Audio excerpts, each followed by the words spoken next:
Here we are on Friday, May the 13th. Friday the 13th. That's a good, a good time to start. We're going from Dix Creek Gap to Deep Gap, North Carolina.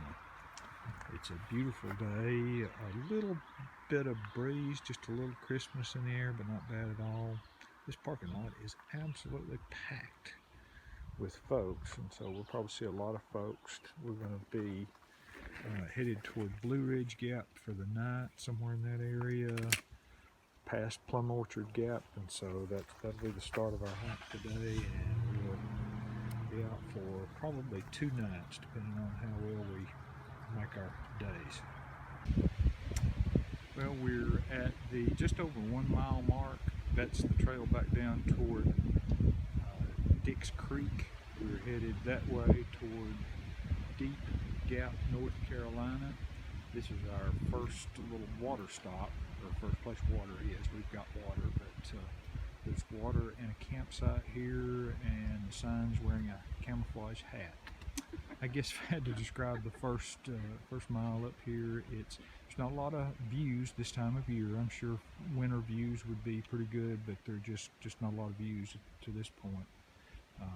And I would say it is pretty well uphill all the way. We've climbed about 500 feet in elevation in the first mile or so, and we'll be going on toward Deep Gap. I'm going to try to get, I don't know, 6.5 miles in today, the other side of Plum Orchard, somewhere around Blue Ridge Gap.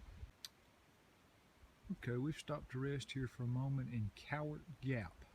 I talked in the earlier section of the video that we climbed about 500 feet. Well, we've lost about 400 feet of that coming down through the gap. There is an old logging road that comes up into the gap. It's not drivable. Looks like maybe somebody's been in it in a 4-wheeler. But we're a couple hours into our hike, almost 2 hours. Saw 2 ladies from Florida who are headed for Neal's Gap by Monday. They're a little more ambitious than we are. How much are they doing? 15 miles a day. They will finish Georgia when they're done. Yep. Okay. So we've got a pretty good uphill now. Mile and a half. Well, we're just over 3 miles into our hike for today, and we're coming up on Bull's Gap. I think we're at 3.07. We're a little bit over 3,600 feet in elevation. We thought when we got up on this rock that there would be a view, but the leaves are so thick now that views are harder to find. You just get this feeling that, oh, in the fall or winter, this would be a great view. But we're making good time. The weather's still just perfect. A little breeze now and again. It's supposed to be really breezy tomorrow. We'll see what that looks like. And again, we're headed toward Blue Ridge Gap, and somewhere just beyond it, we'll spend the night on our way toward Deep Gap, North Carolina. Okay, the question for the day is, what kind of tree is this? It has got that really, really deep bark, like a gum of some sort. The closest thing I've ever seen is a black gum. But if it's a black gum, it's the biggest one I've ever seen. So maybe somebody can tell us what kind of tree that is. Very, very deep bark. Okay, we stopped for a minute here at the Plum Orchard shelter. There's nobody here. We thought there would be. This is a nice shelter. It's a little bit off the trail like a lot of them are, but evidently it's very popular because there's camping spots all around it.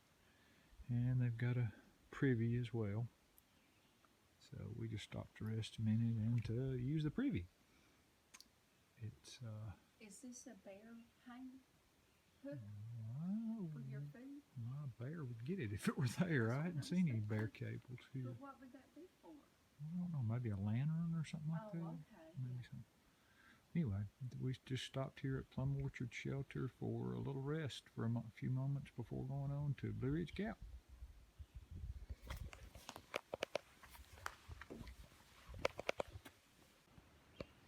Alright, it's the morning of our second day, and we spent the night at a little spring and campsite about a mile from Blue Ridge Gap. And that was our fire, of course, and here's our stuff. And Peggy is in this gosh awful mess that we've got here. Well, we're fixing to start packing it up. I don't think we'll ever get it back in all these packs. It looks like it took a truck to get it in here, but anyway, it's been we did fine. We were a little tireder than we thought we might be. This place is right along the trail. The trail comes right there, goes that way. We're not 30 feet from the trail, so we'd like to be a little farther, but it's a good campsite. So we're going to head on toward Muskrat Shelter today.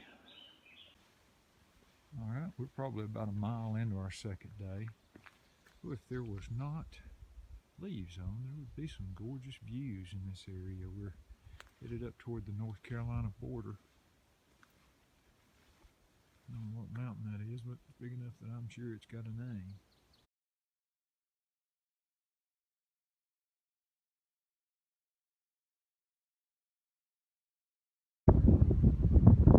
We just crossed the North Carolina-Georgia border.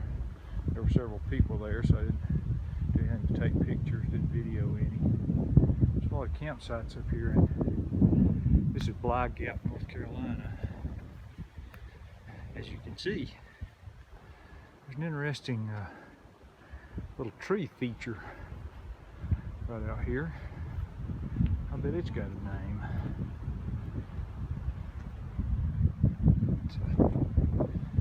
I'll tell you what I would call it. I'd call it a good place to sit down if you were needing one. And here's a little bit of a view from up here. The view we get because of the undergrowth this time of year. Bly Gap, North Carolina, on May the 14th, 2016. We're at the Muskrat Creek Shelter. A lot of these shelters, you find stuff just kind of, people have maybe had too much weight, and they're like, okay, I'm about done my hike, I'll just leave it for somebody. You see a lot of that. This is a rather small shelter, room for several. There was probably 10, 12 people here last night. There's a couple still here. We saw some folks that were getting up, ready to go out to Raven Rock. There's Peggy slipping out of the privy, coming back down here. Would say a couple of things about Muskrat Creek Shelter. As I said, it's a small shelter, but there's plenty of campsites around it. A lot of them are not really level.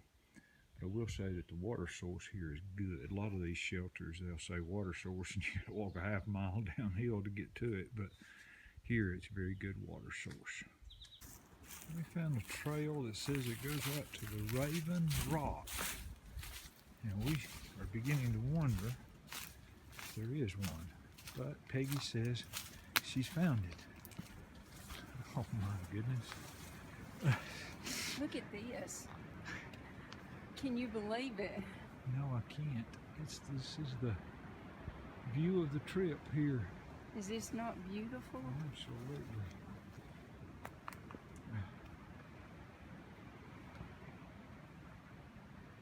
That's probably what we walked the last 2 days.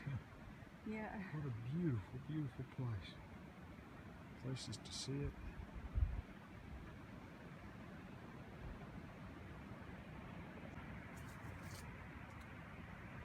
One of the things, I'm not sure if you can see it in this video or not, but you see this high peak right here, and then to the right, the highest peak in the distance is Brasstown Bald. You can see the tower on top of it. So that gives us a perspective on where we've been, or where we came from. And I'm sure we came out around under that mountain probably, and went through each of these gaps. Through that gap, we're staying back in here, shelter. This little trail here is about, I don't know, half a mile or so. So this, I'm glad Peggy noticed it. I wasn't paying any attention to the fact that there was a trail out here. So this is a good place to end the day. All right, we're starting our way out on the last day of our little hike from Dix Creek to Deep Gap, North Carolina. We did about 7 miles the first day, 5.5 yesterday, and this is about 4 miles. This is just a little walk in the woods, and I've already met a gentleman that said this was a pretty easy part of the trail, which it appears to be. It's been a good weekend. Got a little chilly last night. One thing we didn't do, that's headgear. Something like a boggin or a nightcap or something like that would have helped. But we're on our way out. Should take, I don't know, 3 hours to get out of here, maybe a little less. We've had a good trip on this weekend after Friday the 13th. You know, one of the greatest honors there is to have something named after you. And so Peggy in this hike this weekend found something that was named after her.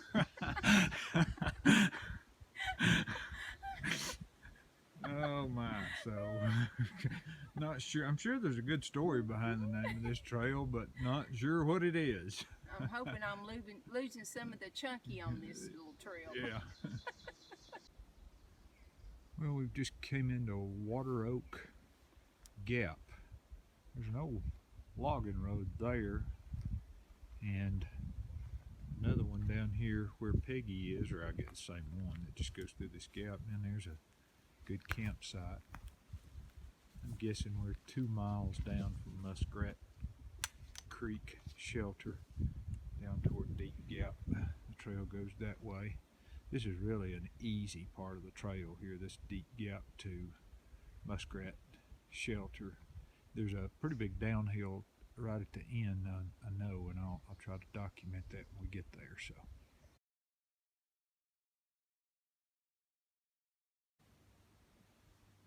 One thing to mention, we left Water Oak Gap headed toward Deep Gap, North Carolina, and one thing to notice is that this is pretty rocky. If you're going uphill, you need to be careful how you step for turning an ankle. If you go downhill, it's got to be hard on the knees. That's one of the reasons that we came northbound on this hike, is where we could get most of the uphills, not downhills. Looks like Peggy's going downhill herself. So, but anyway, that's these rocks can be hard on the feet and the knees as you go down them, especially if you're just having to go from rock to rock. So we felt like that although Dix Creek Gap to Deep Gap was more uphill than it was downhill, that was better for us to save our Just rested my back. Okay. this to save our in our 50s knees. We're headed down in toward Deep Gap, North Carolina, and we've crossed over the last divide that we'll go through. So all of this, I'm sure, drains into Nantahala, somewhere in that area, maybe still the Hiwassee River, I'm not sure, but that would have to be the foothills of the Smokies there, because we've crossed over. It'd be back in that direction would be back where we came from, and Lake Chattooga and Brasstown, but this way has got to be up toward the Smokies, and we just came across this little area here where a couple of trees had died and allowed us to get a good view out. Beautiful view up toward the North Carolina mountains.